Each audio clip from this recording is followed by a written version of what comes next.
My name is Calvin Rhodes, and 3 months ago, I watched my supervisor destroy what he thought was nothing but outdated relationship files and meeting notes. He stood behind my workstation, announced to our entire department that my year of effort was worthless garbage, then pressed delete while 26 people stared. What he actually erased was the foundation holding our company together. And when my phone rang a couple minutes later with a $145,000 job offer, I realized he had just screwed himself over in the most spectacular way possible. Before I tell you exactly how watching him panic became the sweetest moment of my professional life, let me take you back to where this really started, because revenge stories always begin long before the actual revenge happens. I'm 47 years old, and I've been in this business for 24 years. Started right out of college when I was 23, worked my way up through 3 different firms before landing at Hartwell Analytics in Chicago. I joined them as a senior account coordinator 20 months ago. The job description made it sound routine enough: maintain client relationships, manage contract renewals, track satisfaction metrics. What they didn't mention was that the company was bleeding major accounts faster than anyone wanted to admit. And the previous guy in my position had lasted exactly 6 months before walking out without notice. My supervisor, Preston Wallace, made it clear from day one that he considered my approach completely outdated. He was one of those 31-year-old MBA types from Northwestern who believed business relationships were purely about data and metrics. Send reports, deliver analysis, collect payments, optimize efficiency. The idea that clients might actually want to talk to real people was completely foreign to his systematic approach to everything. But I saw something different in those first few weeks. When I reviewed our client files, I found page after page of sterile communication logs that read like they were written by robots. No personality, no warmth, no indication that anyone at our company had ever bothered to learn anything personal about the executives who were sending us hundreds of thousands of dollars every year. So I started doing something that seemed revolutionary in that environment. I began treating our clients like actual human beings with lives outside their spreadsheets. When Arthur Kellerman, who ran a mid-sized steel fabrication company, mentioned during a routine quarterly review that he was restoring a 1967 Mustang Fastback, I made a note. 2 weeks later, I followed up asking how the engine work was progressing. You should have seen how surprised he was that someone actually remembered. He spent half an hour telling me about finding original parts and his weekend trips to car shows. When Patricia Sinclair celebrated her industrial equipment company's 20th anniversary, I sent a personalized message acknowledging the milestone and asking about her expansion plans. She ended up scheduling an additional consultation that brought in $65,000 of unexpected revenue just because someone took the time to remember her business meant something to her. These weren't expensive gestures or elaborate gifts. I simply listened when people shared pieces of their lives, remembered what mattered to them, and followed up in ways that showed I actually cared about their success beyond what they paid us.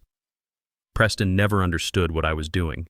He would walk past my workstation and see me typing what looked like personal conversation notes, and I could practically feel the disapproval radiating off him. During our monthly reviews, he would flip through my activity reports with this frustrated expression. "Why are you spending 90 minutes on calls that should take 30?" he would ask, tapping his pen against his tablet like he was keeping score. Efficiency metrics show you're processing fewer interactions per hour than optimal. I tried explaining that longer conversations were building stronger relationships, that clients were specifically requesting to work with me on new projects, that our retention rate had improved by 43% since I started personalizing our approach. But Preston only cared about numbers that fit into his dashboard formulas. What he didn't realize was that I was building something far more valuable than efficient call logs. I was becoming the bridge between our company and the people who actually kept us in business. Howard Brennan, who owned a chain of manufacturing facilities, started calling me directly when he needed anything instead of going through our main number. He told me flat out that he appreciated talking to someone who remembered he was passionate about vintage motorcycles and that his son was studying engineering at Purdue. Stephanie Walsh, whose logistics company was our second largest monthly revenue source, began recommending our services to other companies specifically because she enjoyed our conversations about her weekend fishing trips and her plans for early retirement. Month after month, I watched our client satisfaction scores climb while Preston remained laser-focused on efficiency metrics that completely missed the point. He was measuring how quickly we could process interactions while I was building the loyalty that would determine whether those interactions continued happening at all. The breaking point came during our annual strategic planning meeting. Our CEO, Gerald Hoffman, was reviewing department performance when he mentioned that client retention had reached an all-time high. He specifically praised our relationship management approach and suggested expanding the personal touch strategy across other departments. I watched Preston's face change as the credit for improved retention landed squarely on what he considered my inefficient methods. After the meeting ended, he cornered me near the elevator bank.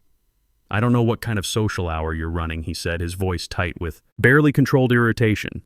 "But this company succeeds on professional excellence, not casual conversations about hobbies and personal interests." That's when he assigned me to complete a comprehensive analysis of all client interactions over the past 18 months. He wanted detailed documentation of every communication, every follow-up note, every relationship-building effort I had made. It was clearly intended as punishment. Hundreds of hours of bureaucratic busy work that would pull me away from the actual relationship building that was driving our success. But I approached the analysis project with the same attention to detail that I brought to everything else. I created comprehensive records showing not just what communications had occurred, but how those communications had translated into real business outcomes. I documented the referrals that Howard had generated, the expanded services that Arthur had purchased after we discussed his company's growth plans, the early contract renewal that Patricia had signed because she trusted our partnership. The finished analysis was 18 pages of solid proof that personal attention to client relationships was directly responsible for over $850,000 in additional revenue. Every casual conversation about weekend projects or family updates had strengthened business ties that our competitors couldn't replicate with their generic professional approach. I was proud of that analysis. It represented not just 18 months of work, but 18 months of genuine connections that had transformed how our company related to the people who trusted us with their business, which made what happened next feel like such a slap in the face. Preston called an all-hands department meeting on a Tuesday morning in late October. He announced that we needed to review our client relationship protocols and that my analysis would serve as a case study for discussion. I figured he was finally ready to acknowledge that personal attention was driving our improved performance. Boy, was I wrong. Instead, he directed me to display my analysis files on the main conference room screen while the entire department watched. Then he began picking apart every personal note, every conversation detail, every relationship-building effort as evidence of what he called unprofessional boundary violations.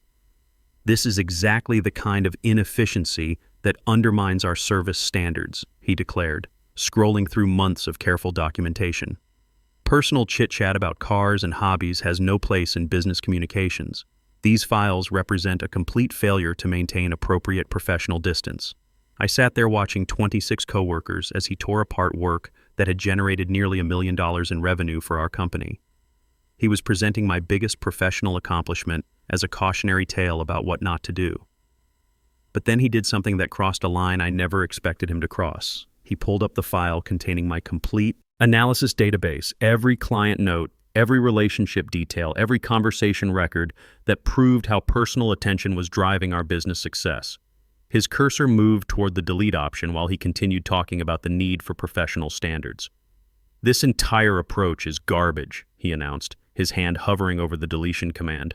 "Starting today, we return to efficient professional client communication protocols." And then he clicked delete. I watched 18 months of relationship building disappear from the screen.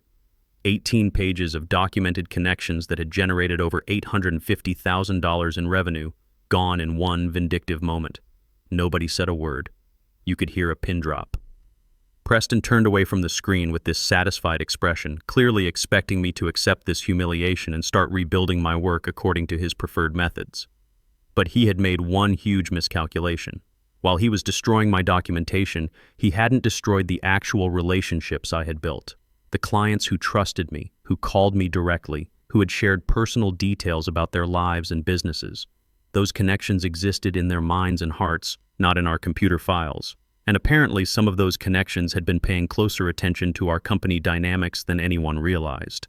My phone started buzzing before Preston had finished explaining his new efficiency protocols.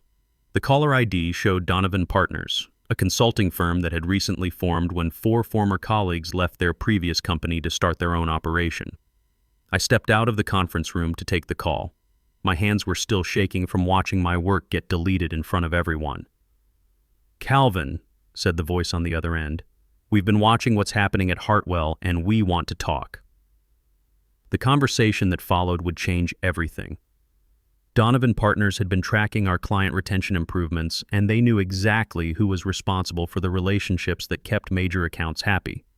They had been planning to approach me for months, but watching Preston destroy my analysis files had convinced them that the timing was perfect. "We're prepared to offer you $145,000 annually to join our team," they said. "Plus equity participation and complete autonomy over client relationship strategies. We believe personal attention is the future of business consulting, and we want you to build that future with us." $145,000, a 53% increase over my current compensation, working for people who valued exactly what Preston considered worthless inefficiency. But the most beautiful part of their offer wasn't even the money. "We know you can't bring proprietary information from Hartwell," they continued. "But we also know that client relationships are built on trust and personal connection, not on database files. If you choose to join us, and if clients choose to work with someone they trust rather than staying with someone who treats them like account numbers, that's simply the natural consequence of different business philosophies." I understood immediately what they were getting at. They weren't asking me to steal clients or violate any legal agreements. They were simply pointing out that if I left Hartwell and clients decided they preferred working with someone who remembered their restoration projects and their kids' college plans, that was their choice to make. When I walked back into the conference room, Preston was still lecturing about professional efficiency standards while my former co-workers stared at their hands or notebooks, clearly uncomfortable with what they had witnessed. He noticed my return and paused his presentation. "Do you have questions about our new communication protocols?" I looked around the room at people I had worked alongside for 20 months, then at the blank screen where my analysis had been displayed before being destroyed, then back at Preston's expectant expression. "Actually," I said, "I have something to announce. What happened next would become the most satisfying moment of my professional life. I'm resigning from Hartwell Analytics effective immediately," I said, keeping my voice steady despite everything that had just happened. "I'll be joining Donovan Partners as their Senior Director of Strategic Partnerships." The conference room went completely silent. You could hear the air conditioning humming in the background and someone's pen clicking nervously against their notepad. Preston's expression shifted from smug satisfaction to confusion, then to something that looked almost like panic. "You can't just quit in the middle of a department meeting," he stammered, clearly thrown off by this unexpected development. "There are protocols, notice requirements, transition procedures." "Actually," I replied, pulling out my phone to show the contract offer I had just received, "my employment agreement allows for immediate resignation in cases of hostile work environment or professional misconduct. Having my work deleted in front of colleagues while being publicly humiliated qualifies on both counts." Gerald Hoffman, who had been quietly observing from the back of the room, stepped forward. "Perhaps we should discuss this privately before making any hasty decisions." But I was done with private discussions and diplomatic solutions. Preston had chosen to humiliate me publicly so he would get to experience the consequences just as publicly. "There's nothing to discuss," I said, gathering my personal items from the conference table. "My decision is final. I'll submit formal resignation paperwork within the hour." As I walked toward the conference room exit, I could feel 26 pairs of eyes following my movement. Some of my coworkers looked shocked, others looked impressed, and a few looked like they were seriously reconsidering their own career choices.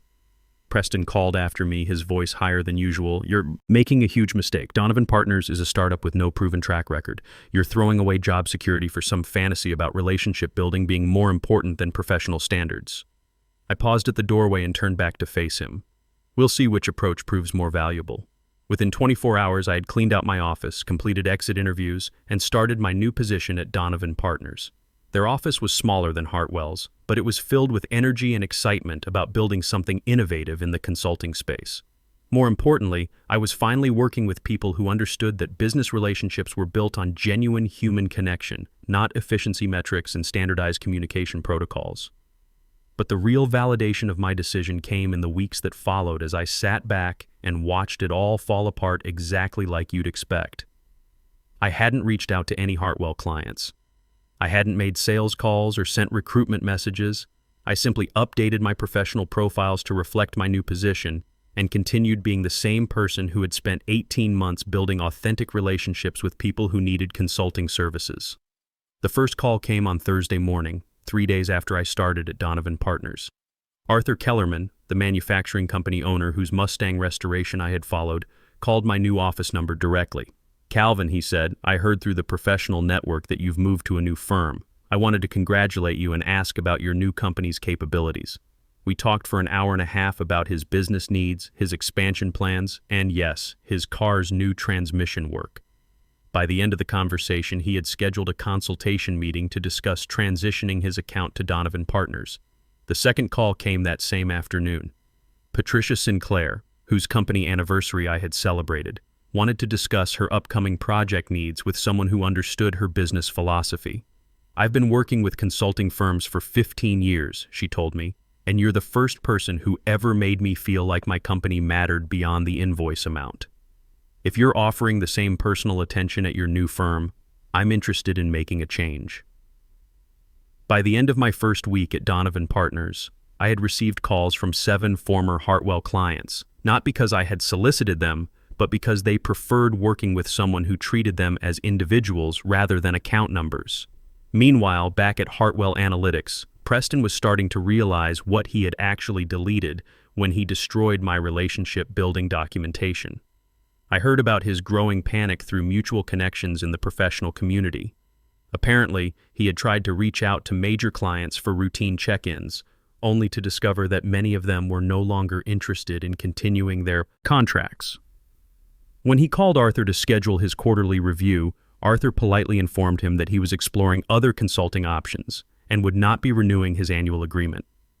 When he contacted Patricia about upcoming project needs, Patricia explained that she had found a consulting partner who better understood her business values. One by one, the clients I had spent 18 months building relationships with were making the choice to work with someone who remembered their personal interests, their business challenges, and their individual communication preferences. Preston had believed that client loyalty was tied to Hartwell's brand reputation and service quality. Turns out he was dead wrong about that. Client loyalty was actually tied to the personal connections that made people feel valued and understood. Howard Brennan, the manufacturing facilities owner who had always called me directly, didn't even bother with a formal explanation. He simply stopped returning Preston's calls and had his assistant redirect all communication requests to my new number at Donovan Partners. Stephanie Walsh, whose logistics company was such a major revenue source, was more direct.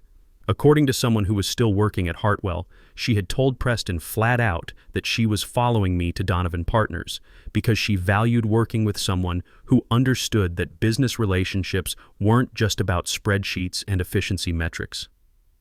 By the end of my first month at Donovan Partners, 9 former Hartwell clients had either switched to our firm or initiated conversations about potential transitions. These weren't small accounts either. They represented over 60% of Hartwell's annual revenue. I wasn't actively recruiting them. I was simply being available when they called, remembering details about their lives and businesses, and providing the same personal attention that had built our relationships in the first place. Donovan Partners was growing faster than their most optimistic projections, while Hartwell Analytics was experiencing what you could only describe as a complete meltdown. The most satisfying part wasn't the money or the professional success, though both were incredible. The most satisfying part was knowing that Preston had created this entire situation himself through his stubborn refusal to value what clients actually wanted. He could have supported my relationship-building approach. He could have learned from the improved retention rates and client satisfaction scores. He could have recognized that personal attention was generating measurable business results. Instead, he had chosen to publicly humiliate me and delete work that represented nearly $1 million in client loyalty, apparently believing that his efficiency-focused philosophy was more important than actual evidence of what worked. 2 months after my departure, I heard through professional networks that Gerald Hoffman had called an emergency board meeting to address what they were calling a client retention crisis. Hartwell Analytics was facing the possibility of major layoffs, reduced operations, and potentially merging with a larger firm just to survive the revenue loss. Preston, who had been so confident about his professional standards and efficiency metrics, was now scrambling to explain how the company had lost most of its major accounts within 8 weeks of my departure. According to sources who were still working there, he had initially tried to blame my departure for the client defections, arguing that I had somehow violated ethical standards or poisoned client relationships to steal accounts. But the timeline didn't support his accusations at all. Clients weren't leaving immediately after I resigned. They were leaving after attempting to maintain relationships with Preston's new efficiency-focused approach, and discovering that they much preferred working with people who treated them as individuals rather than account numbers. The board investigation revealed exactly what I could have told them months earlier. Clients choose consulting partners based on trust, communication quality, and feeling valued, not on how quickly their calls get processed or how efficiently their concerns get categorized into spreadsheet cells. Preston had spent 18 months dismissing relationship building as inefficient social hour conversation, and now he was facing the consequences of that philosophy in the form of client defections that threatened the entire company's survival. 3 months after my departure, I received the call that made this whole story complete. Gerald Hoffman contacted me personally to discuss what he called a potential partnership opportunity. He wanted to know if Donovan Partners would be interested in acquiring Hartwell's remaining client accounts and possibly hiring some of their staff during what he described as a strategic restructuring process. The company that had considered my relationship-building approach inefficient garbage was now hoping to sell their remaining assets to the firm that had been built on exactly the principles Preston had rejected. During our conversation, Gerald mentioned that they were also reevaluating leadership approaches in their client relations department. Reading between the lines, it was pretty clear that Preston's position was no longer secure. "I have to ask," Gerald said toward the end of our call, "what would it take to bring you back to Hartwell as Director of Client Relations? We're prepared to offer significant compensation increases and complete autonomy over relationship management strategies." The irony was incredible. 3 months after watching my work get deleted in front of my colleagues, I was being recruited back to implement exactly the same approach at a much higher salary with complete authority over the department that had rejected my methods. But I had no interest in returning to work for people who had only learned to value my approach after losing millions of dollars in revenue. "I appreciate the offer," I told him, "but I'm very happy with my current position." Donovan Partners understood the value of personal client relationships from day one rather than having to learn it through crisis. 6 months after leaving Hartwell Analytics, I was promoted to partner at Donovan Partners with equity participation and responsibility for expanding our client relationship philosophy across multiple service lines. The clients who had followed me from Hartwell became the foundation for our most successful year in company history. Meanwhile, Hartwell Analytics underwent the strategic restructuring that Gerald had mentioned. They laid off 35% of their staff, sold their prime downtown office space, and ultimately merged with a competitor who valued efficiency metrics over personal relationships. Preston was not retained during the merger. I learned about his departure through LinkedIn updates and professional network conversations. According to former colleagues, he had spent his final months at Hartwell trying to rebuild client relationships using the same impersonal approach that had caused the crisis in the first place. He apparently never understood that the problem wasn't his communication skills or technical knowledge. The problem was his fundamental belief that business relationships should be purely transactional. The last update I heard about his situation came from a mutual professional contact who mentioned that he was having difficulty finding comparable positions because his most recent role had ended during a major client retention crisis. Potential employers were understandably concerned about hiring someone whose management approach had contributed to such significant revenue loss, especially for client-facing roles where relationship building was considered essential. Looking back, Preston did me the biggest favor of my career when he deleted those files.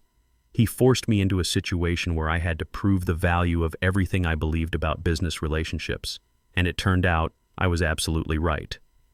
Sometimes the best thing that can happen is having someone show you exactly who they really are and what they really think of your work. It gives you perfect clarity about whether you're in the right place or if it's time to move on to somewhere that actually values what you bring to the table. If you've ever had a boss delete your work or publicly dismiss your contributions, you know exactly how that moment felt. The anger, the disbelief, the feeling like you've been punched in the gut. But here's what I learned.